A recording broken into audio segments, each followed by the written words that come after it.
Fire সার্ভিসে মেরামতের নামে লাখ লাখ টাকা নয় ছয় কাঠগড়ায় অনিন্দ্য কুমার ভট্টাচার্য। এই সেই বাসনা মেকানিক্যাল যার সাইনবোর্ড পর্যন্ত নেই।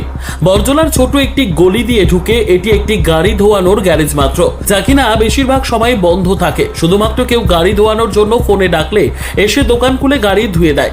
আর সেই গ্যারেজের নামেই কিনা ফায়ার সার্ভিসের এই দুই মডেলের গাড়ি মেরামত নিয়ে অর্ধ কোটির অধিক সরকারি অর্থ গায়ে। ত্রিপুরার ফায়ার অ্যান্ড এমার্জেন্সি সার্ভিসেস দপ্তরে সরকারি গাড়ি মেরামতের নামে সরকারি অর্থ ব্যয়ের নথি ঘিরে এবার উঠেছে অত্যন্ত গুরুতর আর্থিক অনিয়মের অভিযোগ। প্রাপ্ত নথি, স্যাংশন অর্ডার, ওয়ার্ক অর্ডার এবং সরজমিনে তথ্যের ভিত্তিতে অভিযোগ কাজ না করেই মেরামতের নামে সরকারি অর্থ তুলে নেওয়া হয়েছে। আর এই অভিযোগের সূত্র ধরে তৎকালীন ফায়ার সার্ভিসের ডিরেক্টর অনিন্দ্য কুমার ভট্টাচার্যের ভূমিকা এখন প্রশ্নের কেন্দ্রে। নথি অনুযায়ী আগরতলার বরজলা এলাকার MS বাসনা মেকানিক্যালের নামে ফায়ার সার্ভিসের একাধিক ওয়াটার টেন্ডারের মেরামতের জন্য ধারাবাহিকভাবে সরকারি অর্থ বরাদ্দ ও বিল অনুমোদন করা হয়েছে। 20 আগস্ট 2022 তারিখে ওয়াটার টেন্ডার TR01D 1166 এর FIP বা রোটারি মেরামত ও ক্যালিব্রেশনের জন্য 51,000 টাকা। 5 জানুয়ারি 2023 তারিখে একই গাড়ির অতিরিক্ত মেরামতের জন্য 9,800 এবং TR01D 1163 নম্বর টাটা 1613 নম্বরের গাড়ির ওয়াটার টেন্ডারের ইঞ্জিন ওভারহল, FIP ওভারহল ও ক্যালিব্রেশন, রেডিয়েটর, মেশিন শপ এবং হেড রিপেয়ারের নামে 1,88,200 টাকার আর্থিক অনুমোদনের নথি রয়েছে। অর্থাৎ এই তিনটি নথিতে মোট 2,49,000 টাকার আর্থিক লেনদেনের চিত্র স্পষ্ট। কিন্তু এখানে বিস্ফোরক অভিযোগ, যে কাজের নামে টাকা নেওয়া হয়েছে সেই কাজের বাস্তবে করা হয়নি। অভিযোগকারীদের দাবি, সংশ্লিষ্ট গ্যারেজে এমনভাবে ফায়ার টেন্ডারের ইঞ্জিন ওভারহল, FIP ওভারহল কিংবা মেশিন শপের জটিল কাজ করার মতো প্রয়োজনীয় পরিকাঠামোই নেই। তাহলে প্রশ্ন উঠছে, কাগজে যদি ইঞ্জিন ওভারহল হয় তা বাস্তবে সেই কাজের চিহ্ন কোথায়? FIP খুলে ক্যালিব্রেশন করা হলে তার প্রযুক্তিগত রিপোর্ট কোথায়? পরিবর্তিত যন্ত্রাংশ কোথায়? পুরনো যন্ত্রাংশের হিসেব কোথায়? কাজ সম্পন্নের সার্টিফিকেট কে দিয়েছেন?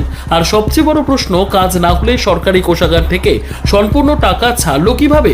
আর সেই টাকা গেল কোথায়? শুধু তাই নয়, 8 ডিসেম্বর 2022 তারিখে TR01B 0856 নম্বরের গাড়ির জন্য 1,20,200 টাকার এবং 14 ডিসেম্বর 2022 তারিখে TR01D 1163 জন্য 1,88,200 টাকার ওয়ার্ক অর্ডারও একই প্রতিষ্ঠানের নামে রয়েছে। নথিতে ইঞ্জিন সম্পূর্ণ ওভারহল, FIP ওভারহল ও ক্যালিব্রেশন, রেডিয়েটর মেরামত, মেশিন শপ এবং সিলিন্ডার হেড রিপেয়ারের মতো একাধিক কাজ দেখানো হয়েছে। অভিযোগ যদি সত্যি হয় যে এসব কাজের বাস্তব অস্তিত্ব নেই, তাহলে এটি নিছক বিলের গরমিল নয়, সরকারি অর্থের পরিকল্পিত অপব্যবহারের গুরুতর অভিযোগ। আরও তাৎপর্যপূর্ণ বিষয়, TR01D 1163 গাড়িটির ক্ষেত্রে 14 ডিসেম্বর 2022-এ 1,88,200 টাকার ওয়ার্ক অর্ডার এবং পরবর্তী সময়ে একই অঙ্কের বিল স্যাংশনের নথি সামনে এসেছে। একই কাজের ওয়ার্ক অর্ডার ও বিল হলে কাজ সম্পন্নের প্রমাণ কোথায়? আর আলাদা কাজ হলে একই গাড়ির জন্য এত অল্প সময়ের মধ্যে একই অঙ্কের দ্বিতীয় ব্যয়ের প্রয়োজন কেন? এই প্রশ্নের উত্তর দপ্তরকেই দিতে হবে।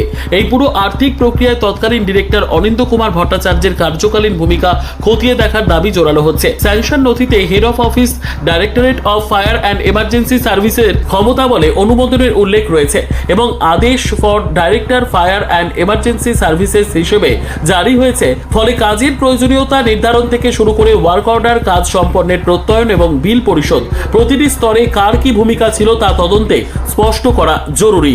সবচেয়ে গুরুতর অভিযোগ হলো, সরকারি টাকা খরচ দেখানো হলেও সরকারি গাড়িতে সেই মেরামতের বাস্তব ছাপ নেই।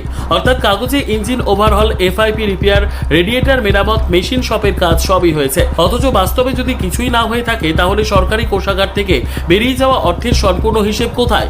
এই প্রশ্নের উত্তর এড়িয়ে যাওয়ার সুযোগ নেই।